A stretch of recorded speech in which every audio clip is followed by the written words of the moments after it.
سڵاو ڕێستەمە شەوانن هێژە هێویدارم هوون باش بن دوێ بەرنمەیەدا ئەس بە کورتی لەسەر پێشکەتنێن لە هەولێرێدا چێ دەبن هەنێکی هەم ئاگاهیان هەمژی دەخوازم دیتنێن خوایان جودا لەسەر مەسلەیە و بڕیارە دۆ هاتداین لە ژعالیە دادگای هەولێرێ ji بۆی و ناساندنا هاوسەرۆکێ بەرە یەنێکێ لاهور شێخ جەنگی وەک هاوسەرۆکی ڕسمی یا یەکێتیە ئەس دەخوازم بەوەڕا هەنێکی پارڤە بکەم و مەدیت و دۆ دادگاها هەولێرێ یعنی دادگاها هەولێرێ دادگاهێکی هەری بلند و هەری باڵایە لە هەرێما کوردستانێ و بڕیاردە و لاهور شێخ جەنگی وەک هاوسەرۆکی ڕسمی ناز بکێ و ئەو ڤەگەڕێ سەر کارێ خوا یا بەرێ بێگومان ئەو چیرۆک مەسلەیەکی درێژە هوون بەخۆ دەزانن دەمەکی بەریانەها ئیدی هەمان 2 ساڵ دەرباز بوو دەناوبەرە یعنی بەریاوێ دەناوبەرە لاهور شێخ جەنگی و دەناوبەرە پەدەکێدا ناکۆکیان زێدە جددی هەبوون سیاسەتێکی پەدێکی هەیە لە هەمی کوردستانی ئەو نەتەنی گرێداییەنێکیە لە هەمی کوردستانی دەخوازێ پارتیان بکێ پارتیەن ماڵباتی یعنی بەوێ ڕەنگی زێدەتر بەرژەوەندیا پەدێکی دەوەیەکێدایەک و پارتیەن هەنا پارتیەن دیموکرات دەبن سۆسیالیست دەبن نەتەوی دەبن حتا مەزهەبی دەبن کو ببن پارتیا ماڵباتن و دەوێ هەر کەسێکی و کارێکی وساژی کردە پشگیری لێ کردە مەسەلەن کۆسات ڕەسوول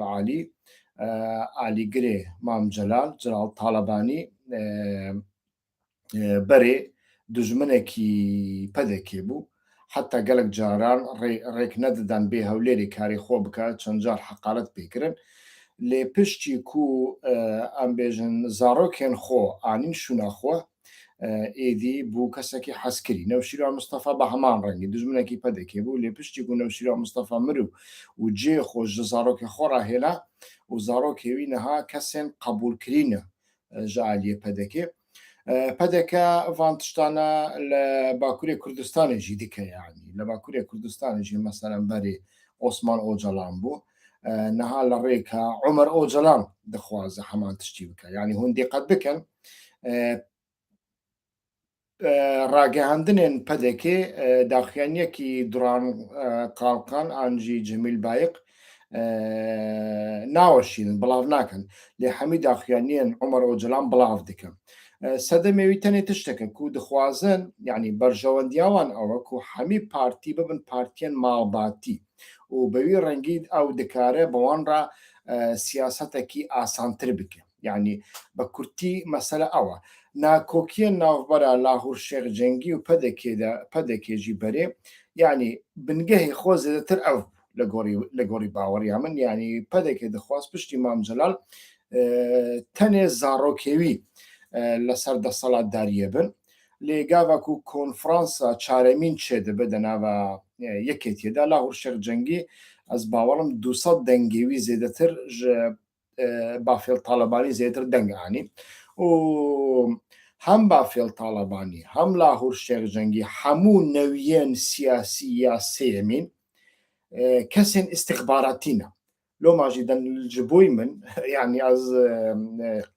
بناوبەرەواندا فەرقێکی جودا ناکەن یعنی بەڕاستیژی لاهورژی مەسرور بارزانیژی بافێڵژی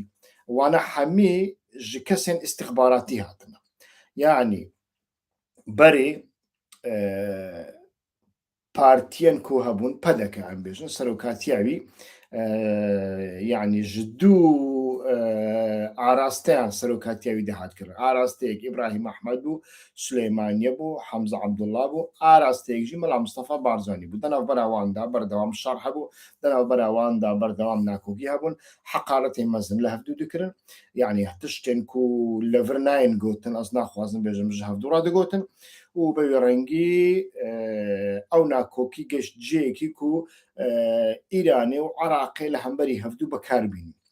پشتڕانەویە دووەمین ینی پشتی کووانە دمرن ئیدی مەسعود بارزانی تێ جەلال تاڵەبانی تێ دیسانجی شەڕی ناوخۆی دەست پێ دەکەن ینی شەڕی ناوخۆی دەست پێ دەکەن لە کوردستانی و بە وێڕەنگی دیسان تورکیاتینن ناو بەراخۆ عراقتین ناو بەراخۆ ئیرانتین ناو بەراخۆ بە وێڕەنگی مەسلەی دەخوازن کۆنتترۆل بکەن کۆنتترۆل نابە حتاکو خستنا ڕژێمە سەدام نزیک بوو دەماکو خستنا ڕژێمە سەدام نزیک بوو ئەمریکا دەبن ناوێ یەکێتیە کورداندا ئەو لە هەف ئانین ئیدی گاڤاکو لە هەف ئانین و حکوومەتە عراقی سەدام کەت بەغداد زێتر کەتە دەستی کوردان ji بۆی ku کورد زێتر حازر بوون تەجروبێوان هەبوو عەرەب تەجروبێوان نەبوو ji خۆ سونی لە دەرvê دەسەڵاتداریێ مان عەرەب بێن شیعیژی تەجروبێوانی سیاسەتێ پڕ کێم بوون زێدەتر سیاسەتە عراقی دەستی کورداندا بوو سیاسەتە هەرێمی کوردستانیش خۆ دەستی کورداندا بوو و وانە اتفاقك چێکردن ناولێکردن اتفاق استراتیژی و اتفاق استراتیژی لەسەر بنگەهێ دزیە بوو تەنێ لەسەر بنگەهێ ئەم چاوە بکارن غەنیمە و ماڵ و سامان و پەرە لەناوبەرە هەفتوو دابەش بکەن ئەو ناولێکردن اتفاق استراتیژی و یەکێتیان نەتەوی یەکێتیا کوردان و وسە لێ پشتێک و جەلال تاڵەبانی پیر دەبێ نەوشیرا مستەفا جودا دەبێ و جەلال تاڵەبانی نەوشیرا مستەفا دەمرن دەناوە هەم دەناوە یەکێتیەدا ئیدی لاهور شێخ جەنگی زێدەتر دەردکەوە پێش بووی و بەرێ بەرپرسێ سازیەکی ئیستخباراتی بووە و ئاکتیڤ بوو لە سووریا ئاکتیڤ بوو لە کەرکووکی ئاکتیڤ بوو لە شەڕی داعشێدا زێتر ئاکتیڤ بوو بە وێڕەنگی ئیدی مەدیدکو لاهور شێخ جەنگی دکەوە پێشوو لە ناوە یەکێتیەدا پۆپیلەریتیا خۆ قازانج دکە و مەسعود بارزانیژی بە سەدەما و بەریا ریفراندۆمێ ئیدی دەخواست دەستورە بنگەهێن لە بەرژەوەندیاوی بێگۆڕتن دەستورێکی زێدەتر وەک دەستورە تورکیا ینی سیستەمێکی سەرۆکاتی ئاوا بکە و ئەو ببە سەرۆک لە پێشیاوی گەلک ئاستەنگی هەبوون و بە ئاوایەکی پڕ حشک و ناشارستانیانە جوابێ وان ئاستەنگیاندان یەک ژوانەژی سەرۆکی پەرلەمانی وێدەمە یوسف محەممەد لە هەولێرێ و لە پەرلەمانی دەرخست ئیدی نەهێلا سەرۆکی پەرلەمانی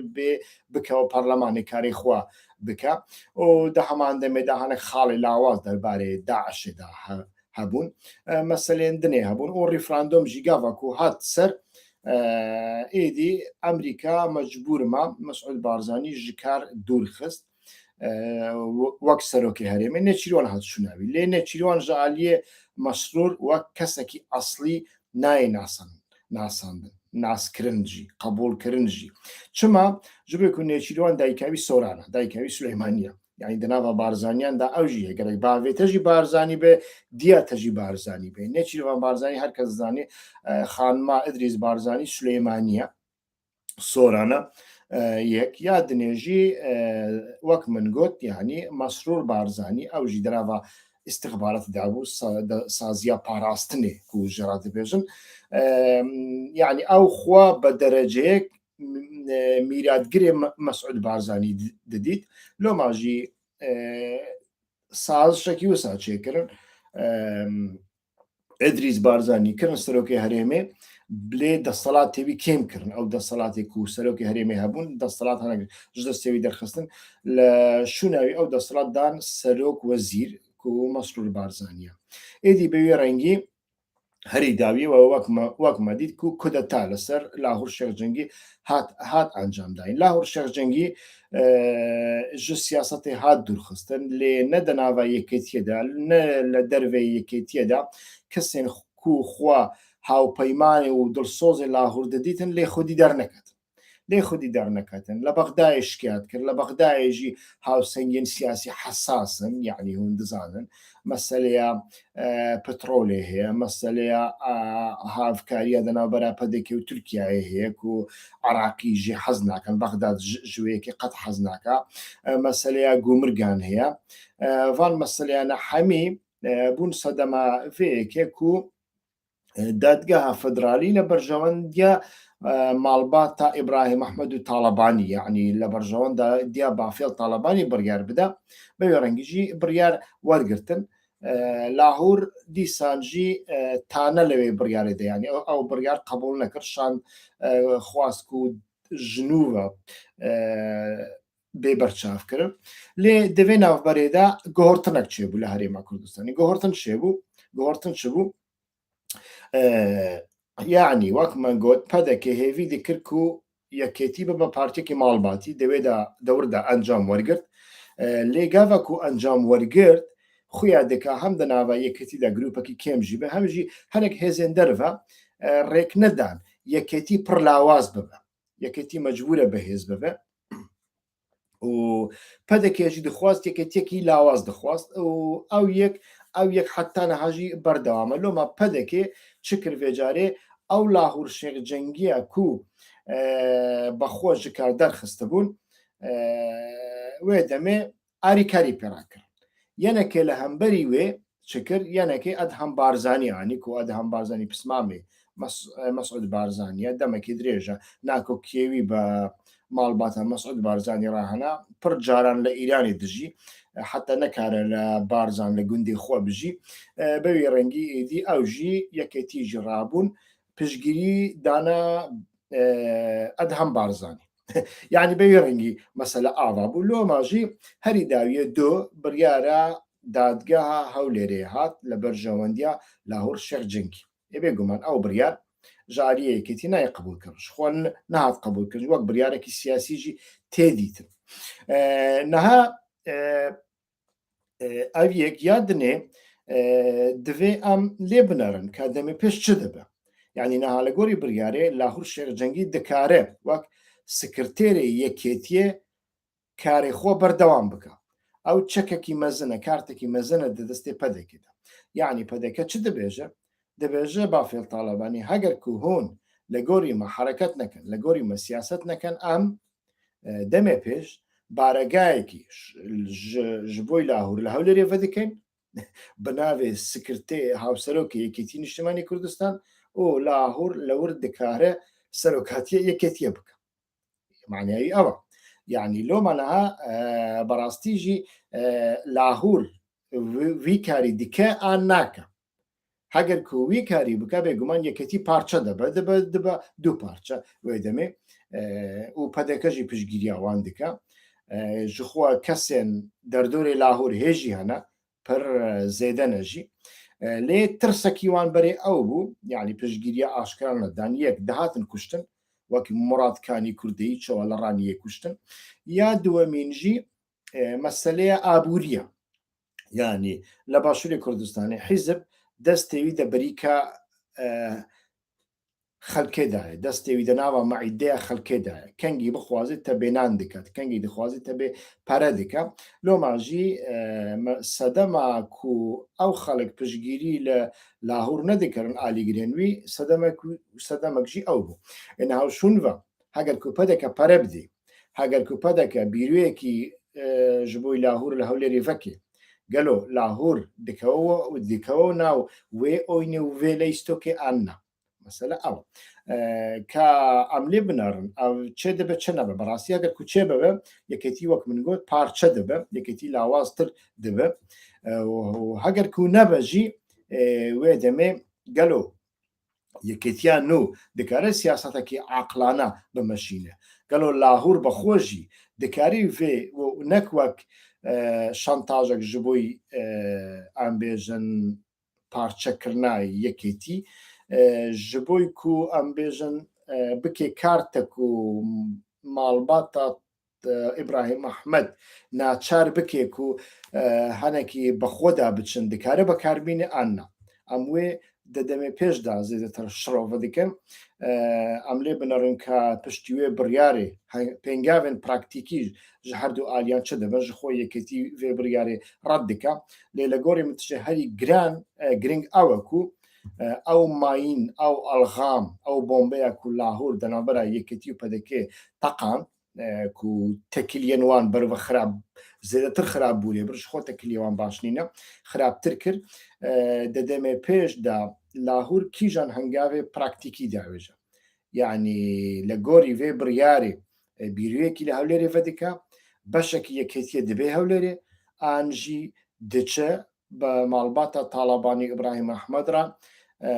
ji wan re dibêje binerin kartekî wisa destê me de heye destê pedekê de heye ka werin em bi hev re vê pirsgirêkê çareser bikin û ew pirsgirêk çareser dibe an jî çareser nabe ji bo ku partî bûye partiyekî malbatî û divê malbatê de zêdetir malbata İbrahim Ehmed hakimin û malbata İbrahim Ehmed jî ji Lahûr hez nakin ew jî yani ew pirsgirêk çareser dibe an jî çareser nabe quba Talebanî jî yani bi wê rengî difikire demê pêş ku ew zêdetir derkeve pêş yani niha bafêl li ser desthilatdariyê ji bo ku birayê mezin e li gorî urf û adetan lê xuya dike ku qubat zêdetir mantorê qubat û Şahnazî İbrahim Ehmed montorê yeketiyê re zêdetir di demê pêş de wana qebûl dikin bi Lahûr re li hev bikin baweriya xwe pê dikin pê nakin ew jî meseleyek e êdî bi wê rengî meseleya yeketiye dikeve pêvajiyekî ji nihawşûn ve zehmettir ka em lê binerin çi dibe min tenê xwast di bernameya vê jarê de wiqasî bibêjim heger ku pirsiyarekî we nebe em ê ez naxwazim pir dirêj bikim silav û hirmetê xwe ji we re pêşkeš dikim hevalên ku îştîrak yan jî abone an jî subscribe vê kanalê nekirine li kerema xwe kilîl bikin subscribe bikin ji bo me faydeya wî zêdetir e heta bernameya pêş silav û rêz ji her kesî re spas heta ku hetanî niha hûn be me re bûn û demê pêş kesên ku demê pêş vê bernameyê dibînin silav û rêz hîwa xweşna